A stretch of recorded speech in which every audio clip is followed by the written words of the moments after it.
নমস্কার, কেমন আছেন সবাই? যোগমামার নতুন একটি ব্লগে আপনাদেরকে স্বাগত জানাই। এটা ব্লগ বলবো না, এটা একটা আমার বাচ্চাদেরকে নিয়ে করা একটা ভিডিও। যে ভিডিওটা আমি অনেকদিন ধরেই করতে চেয়েছি, বাট সামহাও মানে করে হওয়া ওঠেনি। যেমন ধরুন, এই বাচ্চাদেরকে নিয়ে বলি, যাদের বাড়িতে একটি বাচ্চা আছে বা একের বেশি বাচ্চা আছে, যে কোনো বাচ্চা থাকুক না কেন, এই বাচ্চারা কিন্তু সারা জীবন আপনার কাছে বাচ্চাই থাকবে। দেখেছেন তো কিরমভাবে ডাকছে, বলছে একটু আদর করে দাও, মানে ও বসে থাকলে ওকে এরমভাবে আদর করে দিতে হবে, তাহলেই ও চুপ করে, যে এইটা বন্ধ হয়ে যাবে আবার আমাকে ডাকবে, আবার আমায় আদর করতে হবে। আমার মেয়ে কিন্তু আমার কাছে এটা এখন করবে না, কারণ জানে মা এখন আমাকে এতক্ষণ বসে আদর করবে না, করলেও একটু করবে, ছেড়ে দেবে।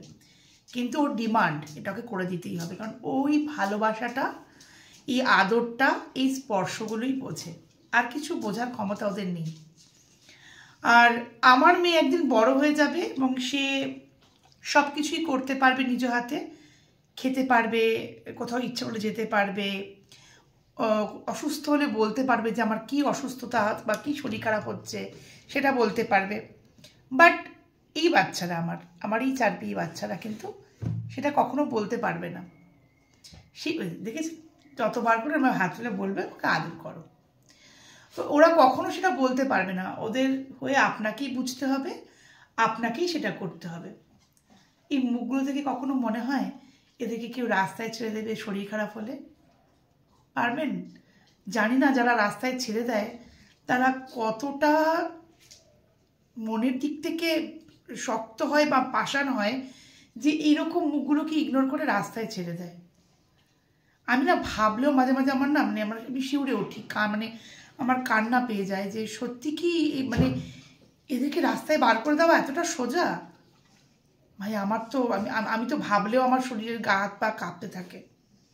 বার করে দেওয়া তো দূরের কথা, ওদের জন্য আমার বাড়ি সর্বত্র নোংরা হচ্ছে, সারা বাড়িতে লোম, আমার বিছানাপত্র ছিঁড়ে গেছে, আমার সারা ঘর, আমি ফ্ল্যাট কিছু করাইনি কাজ, আমার সারা ফ্ল্যাটে সব জায়গায় দেখুন, দেওয়াল থেকে শুরু করে সব জায়গায় ওদের দ্বারা, দেখুন ওরা তো বোঝে না যে কোন জিনিস, দেখুন ওরা তো বোঝে না কোন জিনিসটার কত দাম।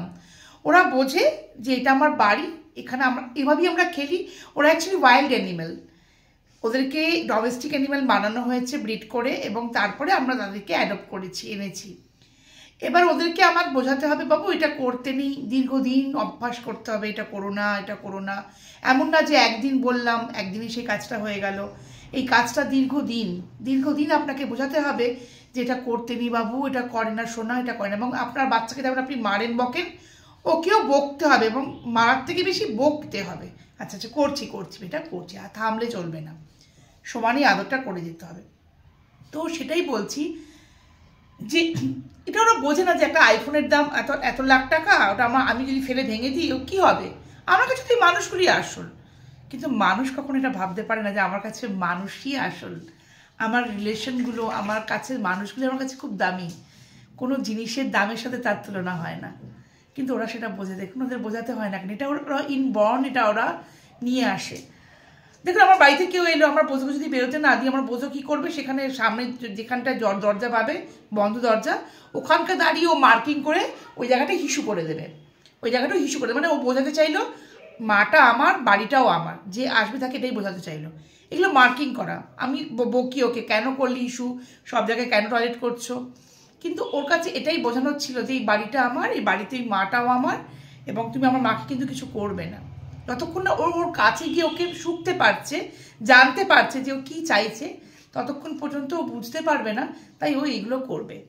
এবার সবাই তো আর ডগ মানে ভালোবাসে না, ভয় পায়, দিচ্ছি তো ভীষণ, দিচ্ছি বেটা দিচ্ছি, সবাই তো ভয় পায় যে ওরা কি জানি গায়ে উঠবে, আবার অনেকে বলে ছেড়ে দিন, ও উঠুক না গায়ে, কিছু তো করবে না। আমি না না, ওরা আদর খাওয়ার জন্যই যায়।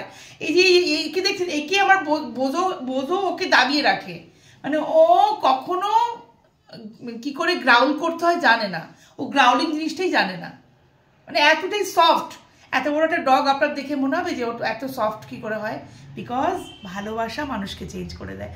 আমাদের কাছে আমাদের ডগকে যদি কেউ ভালোবাসতে না পারে, আমরা বলি ভাই নমস্কার, তুমি এসো, তুমি বরং আমার বাড়িতে এসো না। সেটা যদি আমার মাও বলে, আমার মাকে আমি বলে দেবো। আমার মা যদি কখনো বলে স্কুবি একটুখানি হাইপার, স্কুবিকে বলে স্কুবি না খুব করে, মা স্কুবির ভালোবাসা তুমি বোঝো না, স্কুবি মানুষকে ভীষণ ভালোবাসে, কেউ এলে যে কি খুশি হয়, ওই খুশিটা দেখাবার, দেখুন সবার তো বাইরে কোনো কিছু দেখাবার জিনিসটা একরকম হয় না, এক্সপ্রেসিভ কেউ খুব আলাদা রকমের হয়, কেউ খুব সফট হয়, কেউ খুব হাইপার হয়, কেউ খুব ভীষণভাবে মানে কি বলবো দুরন্ত হয়, কেউ খুব শান্ত হয়। আমার শ্যাডো যেমন শান্ত ছিল, ওর হাসার, আমার ডিস্কো কিন্তু আসে কিছুক্ষণ, তাকে দেখে একটু ব্যাপার ঘুরবে করবে, ডিস্কো শান্ত হয়ে যায়। আমার আমার আবার কাজও কিন্তু খুব লাফায়। হ্যাঁ, স্কুবি সব থেকে বেশি, স্কুবির বয়সটাই বেশি, কিন্তু সেই অনুযায়ী স্কুবি অনেক বেশি হাইপার। স্কুবির ছেলে বরফি, ও আরও হাইপার, ওকে তো বন্ধ করে রাখা যাবে না, ওকে ছাড়তে হবে, নাহলে ও কান্না শুরু করে দেবে এবং ভীষণ চিৎকার শুরু করে দেবে। আমরা আজ পর্যন্ত কাউকে বাঁধিনি, আটকাইনি, এটা হচ্ছে মেন ব্যাপার। তাই আমি একটা কথাই বলতে চাই, বাড়িতে যখনই একটা পোষ্যকে নিয়ে আসুন, যখন আপনার বাড়ির প্রত্যেকটি সদস্য সেই পোষ্যটিকে ভালোবাসবে। শুধুমাত্র আপনি ভালোবাসছেন বলে পশুটিকে হঠাৎ করে নিয়ে চলে এলেন, তারপর একটা রাতের পর মনে হলো যে না আমার বাড়ির লোক তো কেউ এগুলো মেনে নিচ্ছে না বা আমাকে অ্যালাউ করছে না, আমি তো ওদের উপর নির্ভরশীল, বাট আমাকে ওদের কাছে চাইতে হবে ওর জন্য, তাহলে আমি বলবো আপনি আনবেন না। আমাদের বাড়িতে কিন্তু আমরা সবাই খুব পোষ্য ভালোবাসি, ভীষণ ভালোবাসি, আর ভালোবাসি বলেই আমাদের বাড়িতে এতগুলো পোষ্য এতদিন থেকেছে, এবং ভবিষ্যতেও আমরা পোষ্য ছাড়া থাকতে পারবো না, কারণ এটা না আমাদের একটা হ্যাবিট। ওই বাড়িতে ঢুকেই ওদের স্পর্শটা, ওদের এই মানে কি বলবো সঙ্গটা আমার খুব প্রয়োজন। আমার মেয়ে তো বলে মা তুমি কোনোদিন একা থাকতে পারবে না, সত্যি আমি থাকতে পারবো না একা, কি করে একা থাকি, একা বাঁচতে হয় আমি বোধহয় ভুলে গেছি। আমি হয়তো আমার মেয়ে একদিন দূরে চলে যাবে, তার বিয়ে হয়ে যাবে, বা তার আলাদা থাকতে হবে তাকে একদিন, কিন্তু আমার মনে হয় যে আমি আমার বাচ্চাদেরকে ছেড়ে থাকতে পারবো না। আমি 4 দিন 5 দিন ছিলাম না বাড়িতে, আমার প্রাণ বন্ধ হয়ে গেছিল। তাই দয়া করে প্রত্যেককে বলছি, dog is a life time responsibility. আপনি অন্ততপক্ষে 12 থেকে 15 বছরের জন্য একটা রেসপন্সিবিলিটিতে বাধা পড়ে গেলেন। যদি এই রেসপন্সিবিলিটিটা ভালো করে পালন করতে পারেন তবেই নিয়ে আসবেন, আদারওয়াইজ বাড়িতে ডগ আনবেন না। আর আপনার ডগ, আপনার মেয়ে যেমন, আপনার বাচ্চা যেমন বাড়িতে সব জায়গায় অ্যাক্সেস আছে, তেমন ওকে সব জায়গায় অ্যাক্সেস পেতে দিন, কোনো একটা ঘরে বন্ধ করে ওকে রাখবেন না, তাহলে ও আমাদের ফ্যামিলি মেম্বার হলো কি করে। আর দয়া করে প্লিজ ওদেরকে রাস্তায় ছেড়ে দেবেন না, ওরা ভীষণ অসহায় হয়ে যায়।